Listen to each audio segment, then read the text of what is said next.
अमला एकादशी व्रत कथा। प्राचीन समय में वैदिशा नामक नगरी में चैत्ररथ नाम का एक धर्मात्मा राजा राज्य करता था।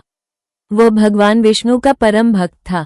उसकी प्रजा भी धार्मिक और सत्य मार्ग पर चलने वाली थी। राज्य में सभी लोग एकादशी व्रत का पालन करते थे।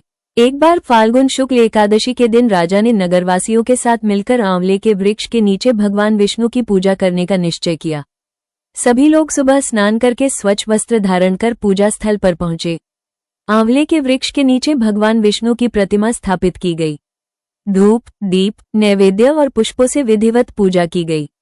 उसी समय एक शिकारी, जो जीव हिंसा और पाप कर्मों में लिप्त था, भोजन की तलाश में वहां पहुंचा। वह अत्यंत भूखा और प्यासा था, परंतु पूजा स्थल का वातावरण देखकर वो शांत होकर वहीं बैठ गया। उसने भक्तों को भगवान की कथा सुनते और भजन करते देखा। अनजाने में ही वो भी दिन भर उपवास में रहा और रात में जागरण किया। उसने उस दिन कोई शिकार नहीं किया और पूरी श्रद्धा से कथा सुनी। इस एक दिन के पुण्य के प्रभाव से अगले जन्म में वो एक महान और धर्मपरायण राजा के रूप में जन्मा। अंततः उसने भगवान विष्णु की भक्ति करते हुए मोक्ष को प्राप्त किया। इस कथा से यह स्पष्ट होता है कि अमला एकादशी का व्रत अनजाने में भी किया जाए तो वो महान पुण्य प्रदान करता है। अमला एकादशी का धार्मिक महत्व। अमला एकादशी का संबंध केवल व्रत से नहीं बल्कि प्रकृति और आयुर्वेद से भी है। आंवला को संस्कृत में धात्री कहा गया है, जिसका अर्थ है पालन करने वाली माता। आंवला स्वास्थ्य, दीर्घायु और पवित्रता का प्रतीक है। इस दिन आंवले के वृक्ष की पूजा करने से निम्न लाभ प्राप्त होते हैं। पापों का नाश होता है, रोगों से मुक्ति मिलती है, घर में सुख शांति आती है, धन समृद्धि की प्राप्ति होती है, मानसिक शांति और आध्यात्मिक उन्नति होती है। भगवान विष्णु और माता लक्ष्मी की कृपा प्राप्त करने के लिए यह व्रत अत्यंत फलदायी माना जाता है।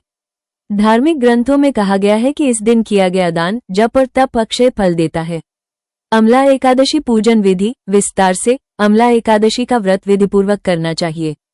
नीचे संपूर्ण पूजन प्रक्रिया दी गई है।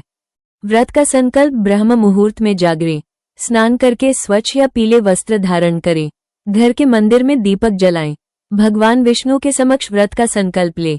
आंवले के वृक्ष की पूजा यदि संभव हो तो आंवले के वृक्ष के नीचे पूजा करें। वृक्ष की जड़ में जल अर्पित करें, रोली, चावल और पुष्प चढ़ाएं, दीपक जलाएं, धूप दिखाएं, वृक्ष की 7 या 11 परिक्रमा करें। ओम नमो भगवते वासुदेवाय मंत्र का जप करें। यदि घर के पास आंवले का वृक्ष न हो तो घर में आंवला रखकर भी पूजा की जा सकती है।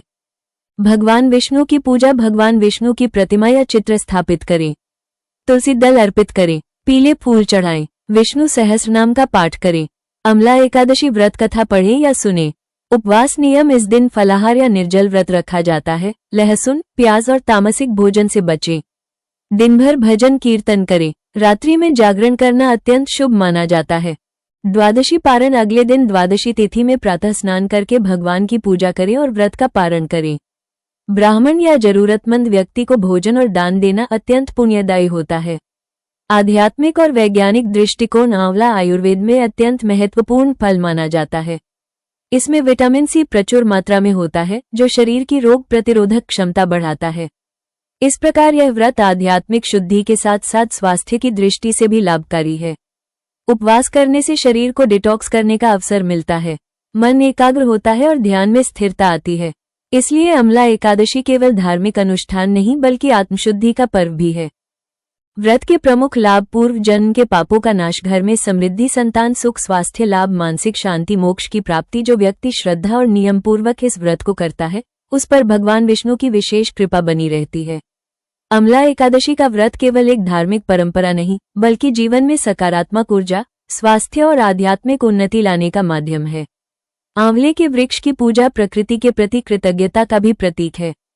इस दिन भगवान विष्णु का स्मरण, कथा श्रवण और दान करने से जीवन में सुख, समृद्धि और शांति आती है।